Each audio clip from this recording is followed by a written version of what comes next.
हाँ, तो my lovely student, जिंदगी कांटों का सफ़र है। जिंदगी कांटों का सफ़र है, हौसला इसकी पहचान है। जिंदगी कांटों का सफ़र है, हौसला इसकी पहचान है। रास्ते पर तो सभी चलते हैं, रास्ते पर तो सभी चलते हैं, जो रास्ते बनाए वही अच्छा इंसान है। तो प्रिय छात्र छात्राओं, जैसा कि रेडियो एक्टिव पदार्थ यानी रेडियो सक्रिय पदार्थों के बारे में हम लोग पढ़ रहे थे अध्याय 13 में, सो उसी में कुछ बचे हुए कुछ और भी प्रश्न हैं। जैसे 2019 का 14वां प्रश्न है, एक रेडियो एक्टिव पदार्थ का क्षय नियतांक 5.2 × 10⁻³ प्रतिवर्ष है, इसकी अर्ध आयु क्या होगी? तो T1/2 यानी हाफ लाइफ, अर्ध आयु बराबर होता है 0.693 बटा लेमडा, यानी लेमडा क्या है? क्षय नियतांक। तो 0.693 बटा लेमडा का मान यहाँ दिया हुआ है। सो यहाँ पर लिख लेते हैं 5.2 × 10⁻³ और ये -3 10⁻³ ऊपर जब जाएगा तो प्लस हो जाएगा, और फिर ये 10⁻³ यानी 3 जीरो से गुणा करेंगे तो 693 आ जाएगा, और 5.2 का दशमलव जब हटाएंगे तो ऊपर 10 हो जाएगा और यहाँ 52 हो जाएगा।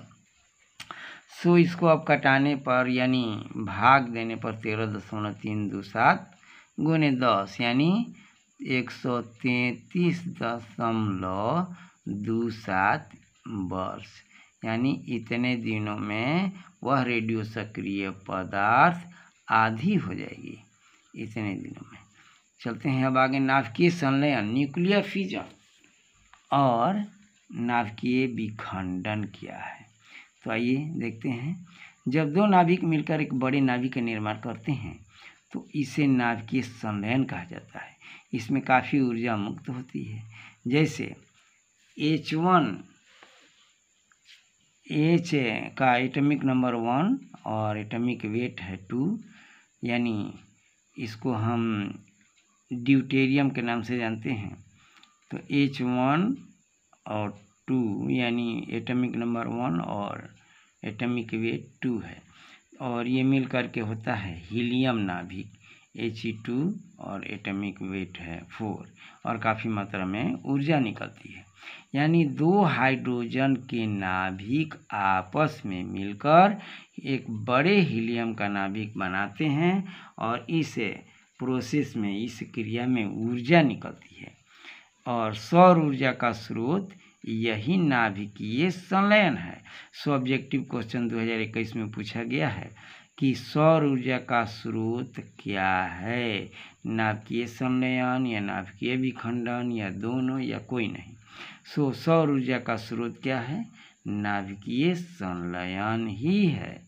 नाभिकीय संलयन यानी दो नाभिक, यानी हाइड्रोजन के दो नाभिक मिलकर हीलियम के बड़े नाभिक का निर्माण करते हैं, और इस क्रम में काफ़ी मात्रा में ऊर्जा निकलती है।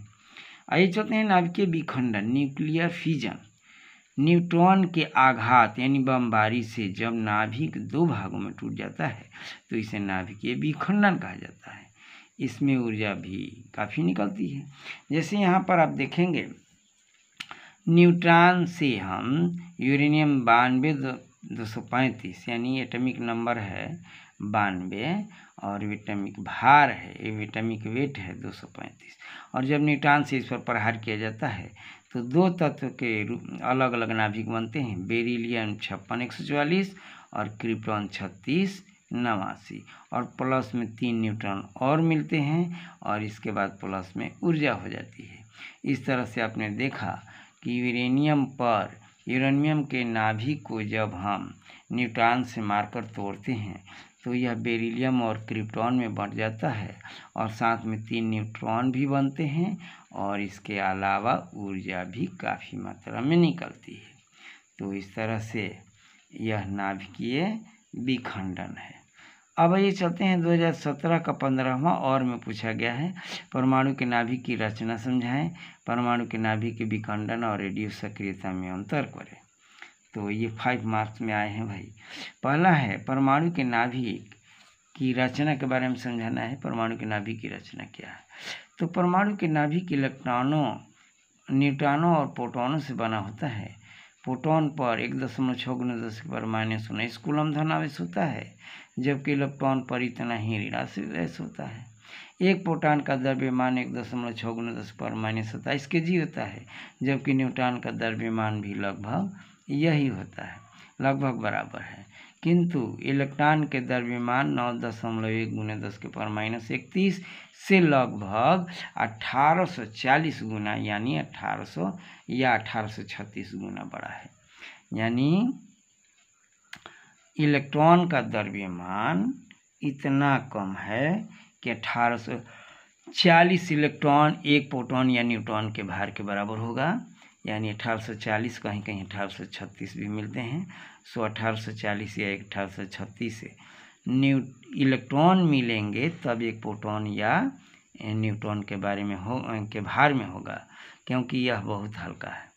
प्रोटॉन तथा न्यूट्रॉन एक साथ न्यूक्लियॉन कहलाते हैं।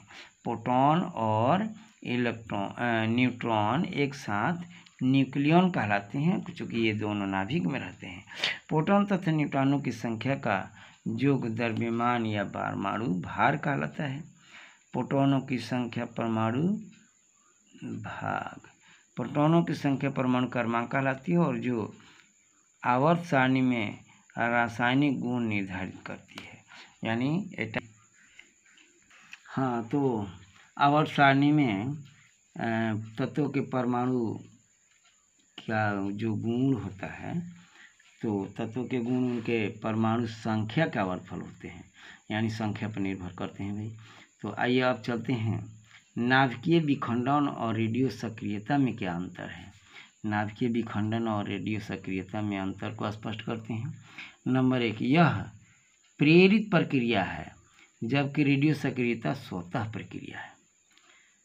नाभिकीय विखंडन तीव्र प्रक्रिया है, जबकि रेडियो सक्रियता मंद प्रक्रिया है।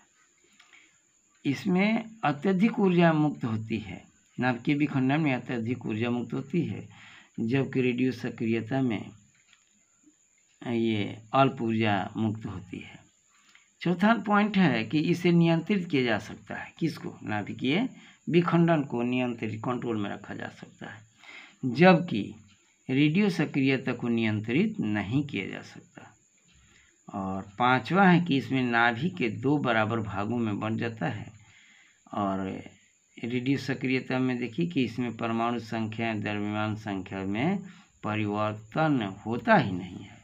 यानी इसके परमाणु संख्या प्रोटॉन के द्रव्यमान में कोई अंतर नहीं होता, जबकि इसमें क्या होता है कि रेडियो में विखंडन में नाभिक 2 बराबर भाग में बंट जाते हैं। आइए अब चलते हैं कि इस पाठ का लास्ट एक और प्रश्न है, बहुत इम्पोर्टेंट। वह है 2014 के 23वां प्रश्न, यानी 5 नंबर में आते हैं। नाभिकीय रिएक्टर में मंदक, शीतलक व नियंत्रक छड़ के उपयोग बताइए। तो इसमें पूछा गया है मंदक, शीतलक, नियंत्रक छड़ के उपयोग के बताइए। तो आइए चलते हैं कि नाभिकीय रिएक्टर है क्या। न्यूक्लियर रिएक्टर ऐसा यंत्र जिसके नाभिक विखंडन को नियंत्रित यानी श्रृंखलाबद्ध किया अभिक्रिया है, श्रृंखला अभिक्रिया है, ऊर्जा उत्पन्न होती है।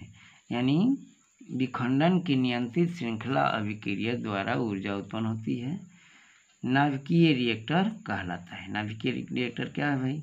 ऐसा यंत्र जिसमें नाभिकीय विखंडन की नियंत्रित श्रृंखला अभिक्रिया द्वारा ऊर्जा मुक्त होती है, नाभिकीय रिएक्टर कहलाता है। इसके निम्नलिखित भाग होते हैं।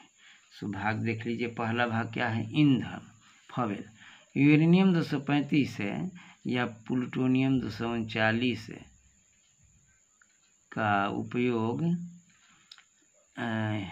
यूरेनियम 235 या प्लूटोनियम 239 का उपयोग ईंधन के रूप में किया जाता है। आइए दूसरा देखते हैं, जो 2014 का 23वां प्रश्न है कि मंदक क्या है। तो मंदक या विमंदक, मॉड्यूलेटर, तीव्रगामी न्यूट्रॉनों की गति कम करता है। इसके लिए भारी जल ग्रेफाइट या बेरिलियम ऑक्साइड का प्रयोग होता है। भारी जल सबसे अच्छा मंदक है, भारी जल ही सबसे अच्छा मंदक है। आइए अगला पॉइंट है शीतलक कूलेंट। विखंडन से उत्पन्न ऊष्मा को कम करने के लिए जल, वायु, कार्बन डाइऑक्साइड का उपयोग किया जाता है। यानी विखंडन से उत्पन्न ऊष्मा को कम करने के लिए जल या वायु या कार्बन डाइऑक्साइड का उपयोग किया जाता है। आइए नियंत्रक छड़ के बारे में जानें। Control rod. नाभिकीय विखंडन की गति को कम या अधिक करने के लिए कैडमियम तथा बोरॉन के अंदर बाहर खिसकाया जाता है, क्योंकि कैडमियम न्यूट्रॉनों का उत्तम अवशोषक है। यानी नाभिकीय जो छड़ है विखंडन की गति को कम करता है, क्योंकि यह हम जानते हैं कि नाभिकीय विखंडन में 3 एक्स्ट्रा न्यूट्रॉन निकलते हैं, तो उन्हीं न्यूट्रॉनों को अगर अवशोषित कर लिया जाए तो यह क्रिया नहीं हो पाएगी। तो इसीलिए वैज्ञानिकों ने नाभिक के विखंडन की पर अधिक ध्यान दिया।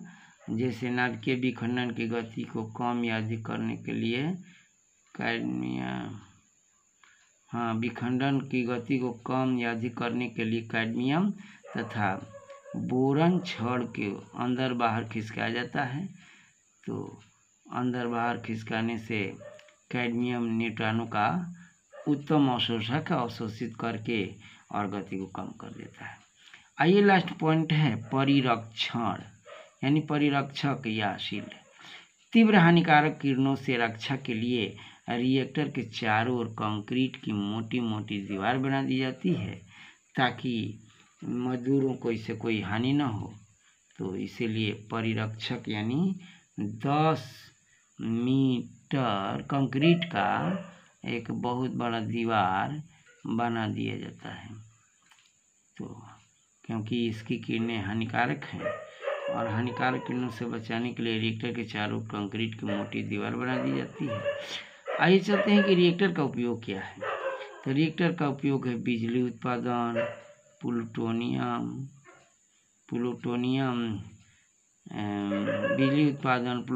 उत्पादन तथा रेडियो आइसोटोप बनाने में ये रिएक्टर का उपयोग होता है। हाँ, तो भाई एक है कि अगर आपको कुछ फ़ायदा महसूस होता हो तो बस लाइक कर दें, सब्सक्राइब करें और साथ में अपने दोस्तों से शेयर भी करें, ताकि अधिक से अधिक छात्रों को ये फ़ायदेमंद हो।